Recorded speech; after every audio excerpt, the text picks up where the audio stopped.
Good morning, everyone. How are you? I think all are fit, healthy, and safe at their home. So, in the previous class, we have completed chapter 1, that is Who Did Patrick's Homework. ये वाला chapter हम पिछली class में कर चुके थे.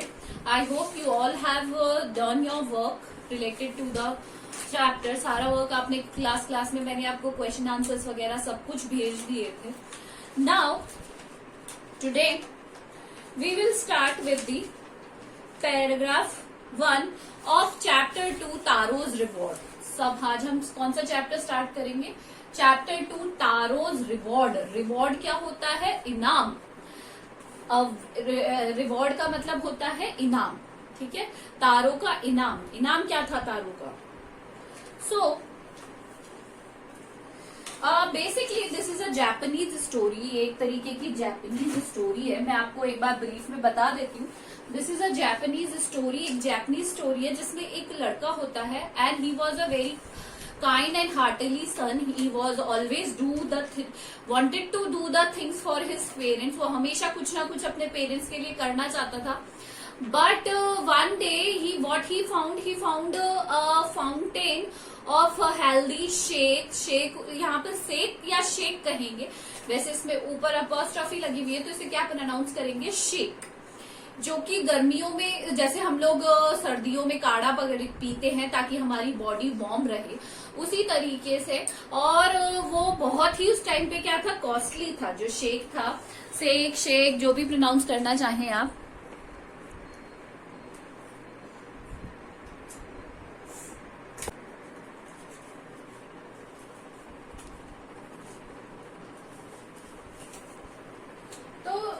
Late start with the warm up on page 14. हम page 14 से स्टार्ट करेंगे. Fine. This is a story about the thoughtful and loving sun.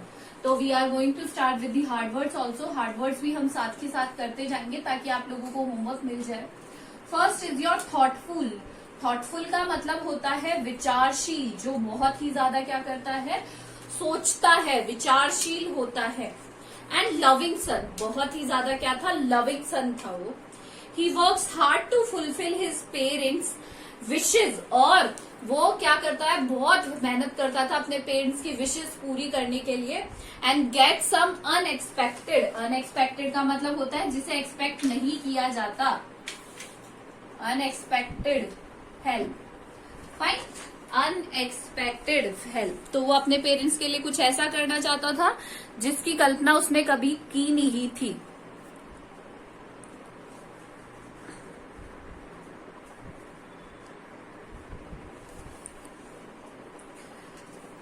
A young woodcutter named Taro lived with his mother and father on a lonely hillside. एक अकेली सी, lonely मतलब होता है वैसे तो अकेली, मतलब अकेली एक हिल साइड थी.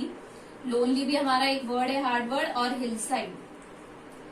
तो वो तारो नाम का एक लड़का अपने पेरेंट्स के साथ रहता था. All day long he chopped would in the forest. पूरे दिन वो क्या करता था? चॉप करता था. चॉप मतलब होता है काटना. पूरे दिन वो क्या करता था? लकड़ियां काटता था जंगल में. दो he worked very hard he earn very little money. दो हालांकि, दो का मतलब क्या हो गया? हालांकि वो बहुत मेहनत करता था बट वो हमेशा बहुत कम पैसे कमाता था क्योंकि वुड कटिंग में इतना अमाउंट उन्हें नहीं मिलता था. तो दिस मेड हिम सैड. और इससे वो क्या हो गया था? बहुत ही ज्यादा क्या हो गया था? दुखी हो गया था. For he was a thoughtful son. Because वो एक बहुत ही ज्यादा विचारशील थॉटफुल सन था. वो बहुत ही अपने पेरेंट्स के बारे में सोचता था, हमेशा उनकी भलाई के लिए, कि उनके लिए वो ऐसा क्या कर सकता है जिससे वो क्या हो जाए? खुश हो जाए. And wanted to give his old parents everything they needed. और वो अपने पेरेंट्स को सब कुछ देना चाहता था जिनकी उन्हें जरूरत थी. एक बच्चों को इसी तरीके से होना चाहिए कि वो अपने पेरेंट्स की हर खुशी को क्या करे? पूरी करे. अपने पेरेंट्स की जो भी जरूरतें हैं उनको पूरा करे. वन इवनिंग, एक शाम को, Taro and his parents were sitting in a corner of their hut. एक दिन वो अपने हट की कॉर्नर में बैठे थे, जैसे इस तरीके से पिक्चर में बैठे. They were sitting here and a strong wind begin to blow, एक बहुत तेज हवा चलने लगी. It whistled through the cracks of the hut. और विसल्ड मतलब जब आप हवा बहुत तेज चलती है तो एक तरीके की आवाज आती है, विस्लिंग जैसे सीटी बजती है. Through the cracks of the हट, क्रैक्स होते हैं बीच में जहां से जो क्रैक होती है, जहां से जो हट थी टूटी हुई थी वहां से वो हवा पास हुई. And everyone felt very cold, और सबको क्या लगने लगी, बहुत ही ज्यादा ठंड लगने लगी. Suddenly Taro's father said I wish, suddenly अचानक से, सडनली क्या होता है, अचानक से. जो तारो थे उन्होंने, तारो के फादर थे, उन्होंने कहा I wish I had a cup of sake. यहाँ पे देखिए बेटा, यहाँ पे लिखा हुआ है सेक, इस तरह. तो यहाँ पे जब भी स्ट्रेस दिया जाता है तो इसको प्रोनाउंस करेंगे हम शेक. क्या प्रोनाउंस करेंगे, शेक, है ना. तो ये shake it would warm me and do और माई ओल्ड हार्ट गुड. और यहाँ पर वो कहना चाह रहे थे अगर उनको शेक मिल जाता तो उन्हें बहुत ही ज्यादा अंदर से गर्मी महसूस होती. जैसे हम गर्मी सर्दियों में बहुत सारी ऐसी चीजें पीते हैं जो हमारी बॉडी को क्या रखती है, गर्म रखती है अंदर से. तो इन द सेम मैनर वो क्या पीना चाहते थे, शेक पीना चाहते थे ताकि उनकी बॉडी क्या रहे, अंदर से गर्म रहे. यहां तक सबको क्लियर हो गया. This made taro way sadder then ever. इससे क्या हुआ, तारो बहुत ही ज्यादा क्या हो गया, दुखी हो गया. बिकॉज वो क्यों दुखी हुआ, for the heart warming drink. Heart warming मतलब जिससे दिल क्या हो जाता, गर्म हो जाता. Cold sake was very expensive. Expensive मतलब क्योंकि जो उसके पिताजी जो शेक पीना चाहते थे, शेक पीना चाहते थे, वो बहुत ही ज्यादा एक्सपेंसिव था. एक्सपेंसिव का मतलब होता है महंगा, बहुत ही ज्यादा महंगा था. How do I earn money, more money. मैं किस तरीके से ज्यादा पैसे कमाऊं कि मैं अपने फादर के लिए शेक खरीद सकूं. ही आस्क्ड हिमसेल्फ, उसने अपने आप से ही पूछा कि मैं किस तरीके से शेक करूं, मतलब शेक कमाऊं कि मैं उन्हें ये शेक खरीद सकूं. How do I get a little shake for my poor old father. जिससे मैं इतना पैसा कैसे कमाऊं कि मुझे मेरे जो पुअर फादर हैं उनके लिए शेक खरीद सकूं. तो he decided to work harder than before. अब एक ही जरिया था कि चोरी वगैरह तो कर नहीं सकता था. तो व्हाट ही डिसाइडेड कि I will work more harder than ever. मैं जितनी अभी मेहनत कर रहा हूं उससे कहीं ज्यादा मेहनत और करूंगा और अपने फादर के लिए जो ये शेक है जो बहुत ही ज्यादा एक्सपेंसिव है, बहुत ही ज्यादा महंगा है, उसे खरीदकर अपने पिताजी को जरूर पिलाऊंगा. फाइन, यहां तक सबको क्लियर हो गया. हमने 3 पैराग्राफ कर लिए हैं. नेक्स्ट मॉर्निंग, अगली सुबह, Taro jumped out of the bed earlier than usual. Than usual का मतलब है रोजाना जितने बजे उठता था उससे भी कहीं जल्दी वो क्या हुआ, उठ गया. And made his way to the forest. Made his way मतलब वो कहाँ जाने लगा, फॉरेस्ट की तरफ. उसने डिसाइड किया कि I go to the forest, forest जाने लगा.